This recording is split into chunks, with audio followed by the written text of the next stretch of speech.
41, they say behind every good man, there's a good woman. And now for the first time, Donald Trump has a good woman. Yay. Standing by his side has his newest apprentice. You had a great sort of a team going. It was amazing what you did with that team. Very much the opposite of Tana. And for that reason, I'm saying, Kendra, you're hired. Donald and Kendra, good morning. Kendra, congratulations. Thank you very much, Katie. I know. Tell me how it feels. It feels just fantastic. You know, I used to sit on my couch and watch this show during season 1, and I thought, oh, what a breath of fresh air to see a business-savvy show to inspire people of all ages. And here I am, living the dream. So. And I know, Donald, if you did not make a decision about who would be given the nod until the very last minute, right? It's true. It was really very even going in. And at the end, Katie, Tana was actually doing pretty well, right? She was doing okay. Well, explain for people who may not be watching the show, and I know there's only one or two. Just a few. Tell us about the final challenge and about Kendra's competition, if you will. Go ahead. Why don't you go ahead? All right. I had to host the Best Buy Video Game World Championship, and Tana put on a bid for the 2012 Olympics to be hosted in New York.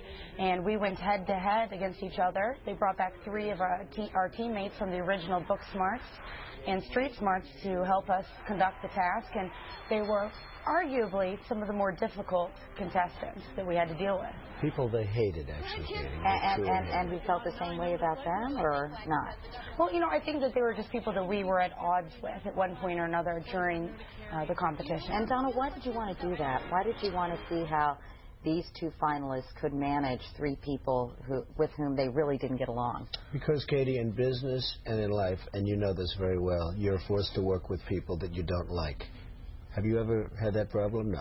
Well, not too many, actually. No, not too many. Just a ball of roses. Yeah. But the truth is, in business and in life, you have to work with people that you don't like and that don't like you, and that's what we did. I thought it was sort of interesting. And tell us a little bit about team building and the importance, because I think a lot of the business principles that people learn about on The Apprentice can be applied to their everyday lives. And why is team building so critical in your view? Well, ultimately, it was the reason that Kendra won. She was able to take 3 people that didn't like her, that were very difficult. I mean, we had one in particular, Erin, who's a very smart attorney from Florida, sues people. I mean, that's what she does. She sues people for a living. And Erin came up, and in the end, they were just all in love with each other. And I loved what Kendra was able to do with the team. They really had, like, a real esprit de corps. And Tana was not able to do that. She just wasn't able to. The team disliked her. She disliked them. They didn't perform very well, and Kendra won.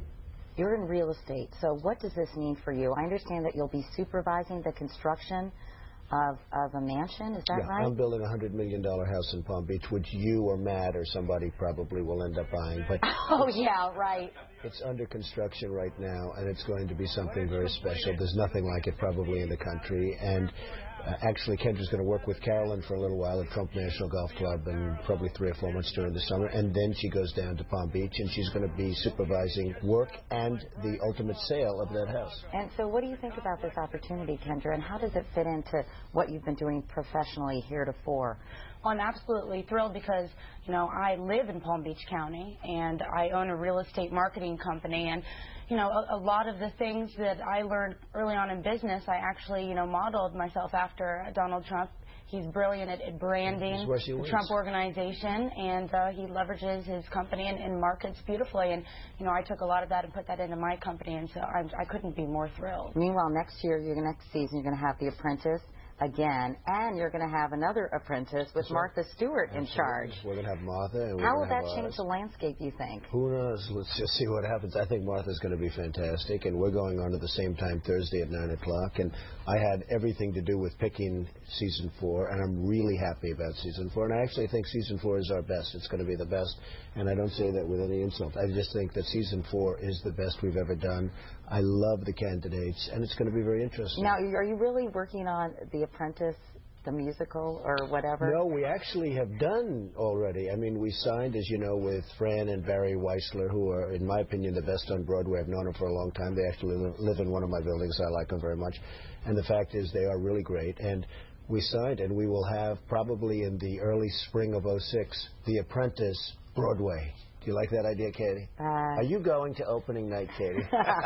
I'll take you to opening night. I'm going to bring you to opening Meanwhile, you stirred some controversy recently when you called for the redesign of the World Trade Center site. You want the Twin Towers to be rebuilt just a floor taller than they were originally. And you called the initial redesign plan the worst pile, I'm quoting here, the worst pile of crap architecture I've ever seen in my life.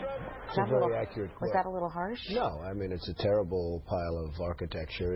People are very upset about it, and people want the World Trade Center rebuilt in a stronger and slightly taller form. And I've never had so many emails. I've never had so many letters of support in my life, and hopefully the governor will do that, but they probably won't. But that's my suggestion, and that's the suggestion of most people that want to see something great in this country. Never been one to bite your tongue, right? No, I just want to do the right thing, and that's the right thing to do. Well, Donald Trump, good to see you, Donald. Thank you, Kendra, Katie. Congratulations and good luck with everything. Thank you so much, Katie. And still to come this morning on Today, the star of Daytime, Ellen DeGeneres, stops by for a chat. But first, these messages.